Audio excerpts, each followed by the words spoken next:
Hello everyone, this is Ayush Singh and welcome to your favourite channel Singhpedia. आज हम लोग पढ़ने जा रहे हैं क्लास 6 इंग्लिश का lesson number 8 the banyan tree, जिसको किसने लिखा है? रस्किन बॉन्ड ने। ठीक है, तो ये होता है हमारा बैनियन ट्री, जिसके ब्रांचेस में से ये रूट्स निकलते हैं। इनको हम लोग को इस चैप्टर में बोला गया हैंगिंग ब्रांचेस। ठीक है, वैसे ये ब्रांचेस नहीं ये होती हैं मॉडिफाइड रूट्स। ठीक है, इन्हें हम लोग बोलते हैं स्टिल्ट रूट्स या फिर प्रॉप रूट्स। ठीक है, तो ये तो इसके बारे में हो गया। हम बैनियन ट्री चैप्टर के बारे में आज हम लोग पढ़ेंगे। ठीक है, तो सबसे पहले ये स्टार्ट है हमारे पास इंट्रोडक्शन से। ठीक है, तो the chapter is based on a famous classical Indian drama. ठीक है, एक फेमस क्लासिक इंडियन ड्रामा है जो क्या है? कोबरा और मंगूज के बीच का फाइट। ये क्लासिक इंडियन ड्रामा है और उसी के ऊपर बेस्ड है ये चैप्टर हमारा। The narrator describes banyan tree of his garden in the first part. Under this tree he witnessed a fascinating sight that he discusses in the second part. तो ये जो चैप्टर है ये 2 पार्ट्स में divided है।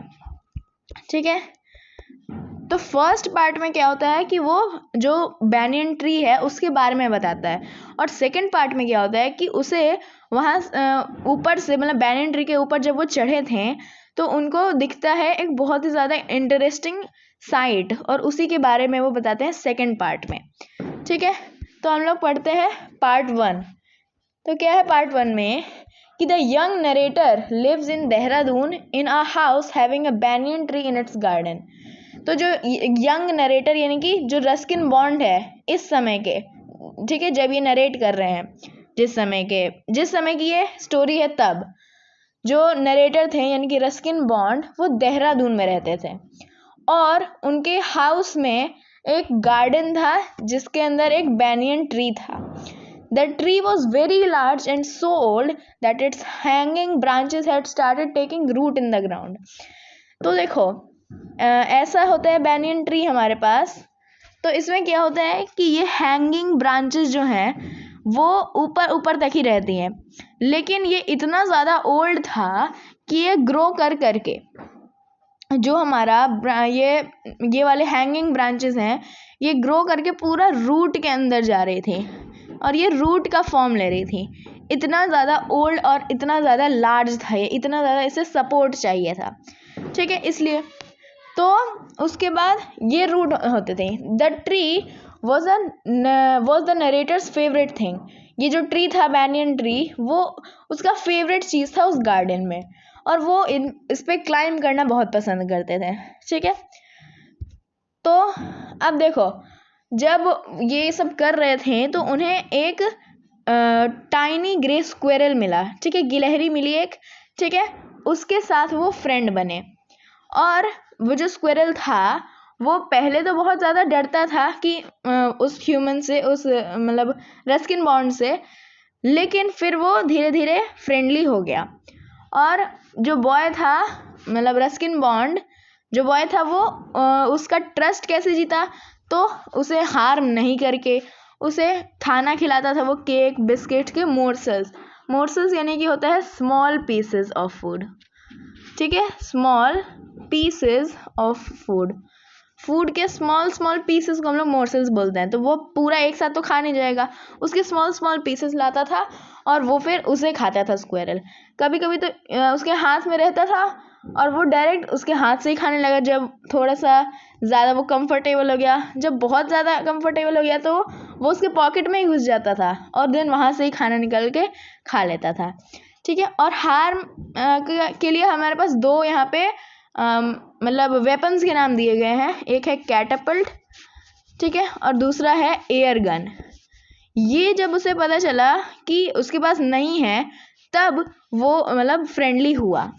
ठीक है, तो अब किक सेट्स देख लेते हैं, कुछ क्विज है यहाँ पे जितना अभी तक हमने पढ़ा उसमें से। तो the banyan tree was cut by, कुछ मतलब ऑप्शन है यहाँ पे। First, cut by the wood merchant 65 years old। ठीक है, as old as Dehradun itself, और 100 years old।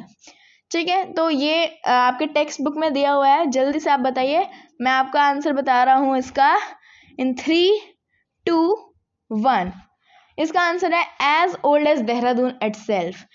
ये आपके टेक्स्ट बुक में दिया हुआ है। जो बैनियन ट्री था हमारे पास, ठीक है, ये जो बैनियन ट्री था वो इतना ज़्यादा ओल्ड था, कितना, जो देहरादून है जहाँ पे वो रहते थे उससे भी ज़्यादा ओल्ड, उसके जितना ओल्ड क्या था हमारा ये बैनियन ट्री था। ठीक है, अब देखो जब स्प्रिंग सीजन आता था, ठीक है, तो स्प्रिंग सीजन में क्या होता था कि बुलबुल, पैरट्स, मैनास और क्रोज यहाँ पे आके फ्लॉक करते थे। और ज़्यादातर यही तीनों, क्रोज क्या करते थे कि आर्ग्यूमेंट करते थे वहाँ पे किसी एक मैटर को लेके।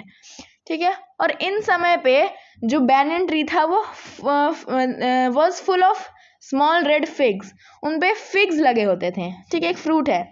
ठीक है, और ये जो फिग सीजन था, ड्यूरिंग द फिग सीजन, जब प्लांट में फिग आ जाता है उस सीजन को हम लोग फिग सीजन बोलते हैं।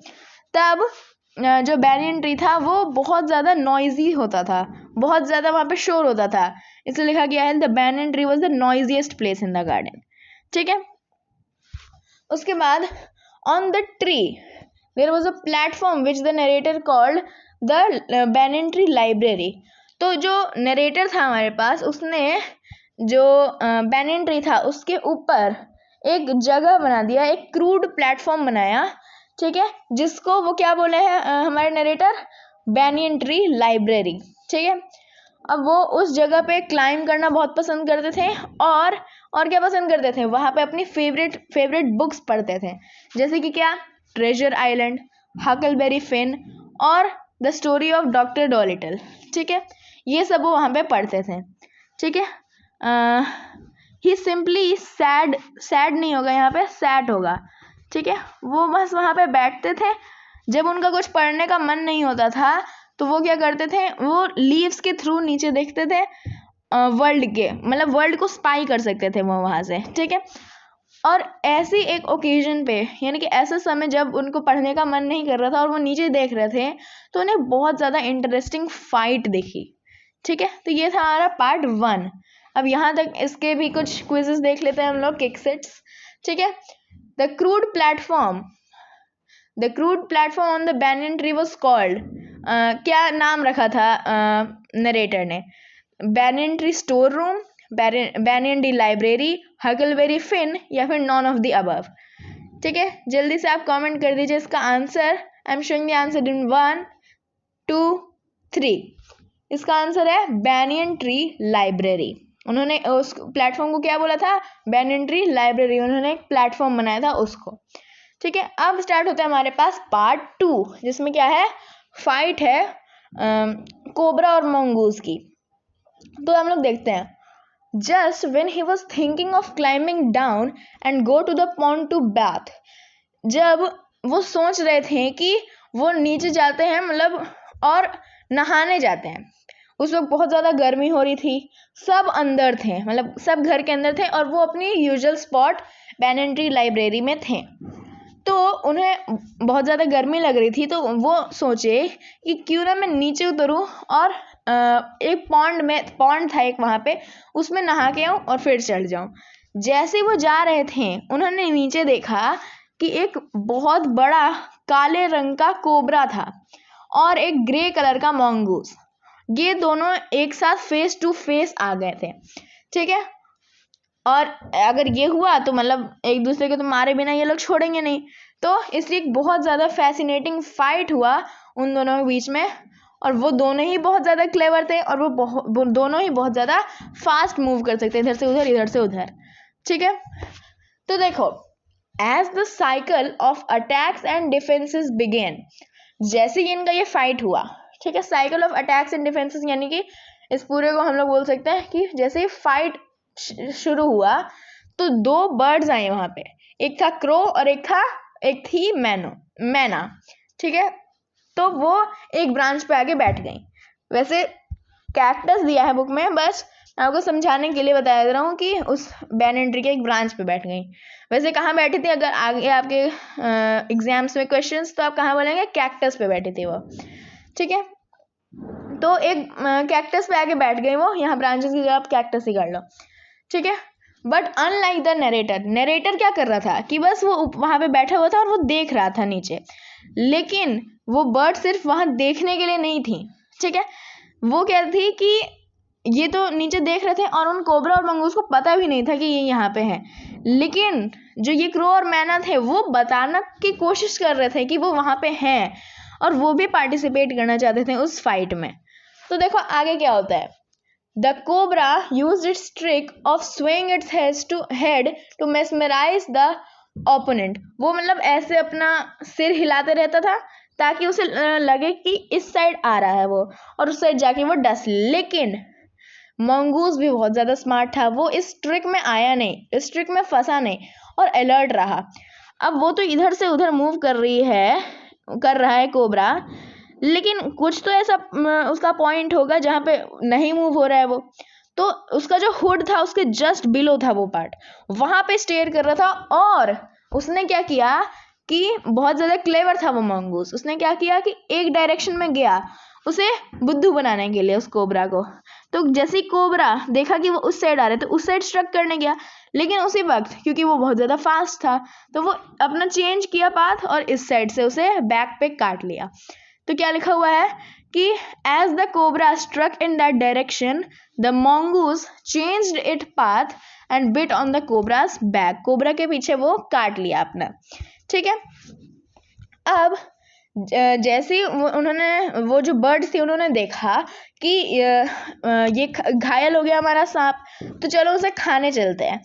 तो जैसे ही वो जाने लगी उस डायरेक्शन में इंजर्ड स्नेक के पास, वो दोनों ही जैसे जा रही थी वो हमारे बीच में ही, इधर से वो ये आ रहा है, इधर से मैना आ रही है, ये दोनों बीच में ही जाके टकरा जाते हैं।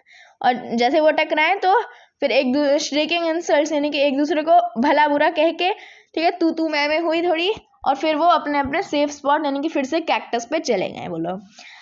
The cobra got struck the second time, फिर से उसने स्वे किया, फिर से वो ट्रिक हो गया इसी वाले ट्रिक से, ठीक है। और फिर से दोनों बर्ड्स वहां गई और वो दोनों फिर से टकरा गए।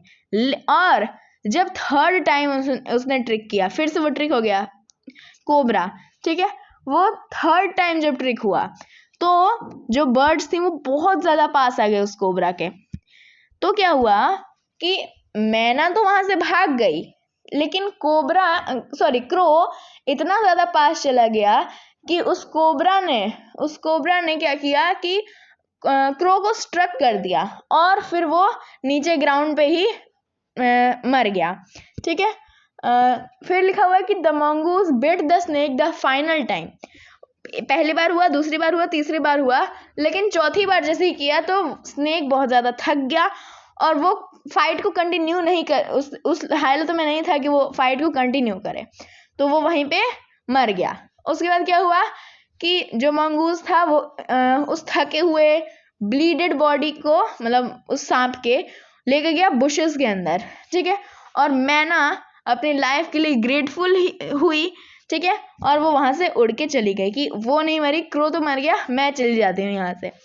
फिर वो mongoose स्टूड, यहाँ पे क्या होगा, स्टूड होगा, ठीक है। The mongoose stood victoriously under the banyan tree, और वो mongoose एकदम विक्ट्री के फीलिंग के साथ खड़ा हो गया banyan ट्री के नीचे। अब क्विज देखते हैं हम लोग क्या है। Which trick was used by the cobra? Fooling the mongoose, gazing at one fixed position, यानी कि किसी एक ही पोजीशन पे बस देख रहा है वो। Fooling the mongoose यानी कि मंगूस को बुद्धू बना दिया। Swaying its head, अपने हेड को ऐसे ऐसे हिला रहा है वो। और स्ट्रकिंग एट वंस, एक ही बार में उसे जाके उसने स्ट्रक कर दिया। कौन सा किया था आप जल्दी से कमेंट कीजिए, मैं आपको बता रहा हूँ। 1 2 3, इसका आंसर क्या है, स्विंग इट्स हेड। उसने अपना सिर ऐसे ही हिलाया ताकि वो मंगूस को मेस्मराइज कर दे, लेकिन उसने क्या किया था कि जैसे ही वो इस साइड आया उसने दूसरी साइड से उसे बैक पे काट लिया, ठीक है, ये हुआ था। तो अब इसके हम लोग देख लेते हैं थीम क्या थी। तो थीम तो बहुत ज्यादा इजी है, पूरी बात किस चीज पे हो रही है, नेचर पे। नेचर है इसका थीम, ठीक है। Nature was the theme of the story because it tells the feature of the banyan tree and the Indian classical drama of the fight of cobra and mongoose। तो इस theme nature कैसे है इसका theme, क्योंकि first part में क्या हुआ कि जो रस्किन बॉन्ड थे उन्होंने बैनियन ट्री के फीचर्स बताए, बैनियन ट्री के बारे में बताया, और सेकंड में उन्होंने कोबरा और मंगूस की जो फाइट थी उसके बारे में बताया, जो कि दोनों ही नेचर के पार्ट्स हैं। इसलिए इस स्टोरी का थीम क्या हुआ हमारा, नेचर। ठीक है, तो ये था हमारा आज का chapter the banyan tree. I hope कि आपको ये चैप्टर समझ में आ गया होगा। अगर आपको इस रिलेटेड कोई भी डाउट्स हैं तो आप मुझे कमेंट्स में पूछ सकते हैं। Thank you very much.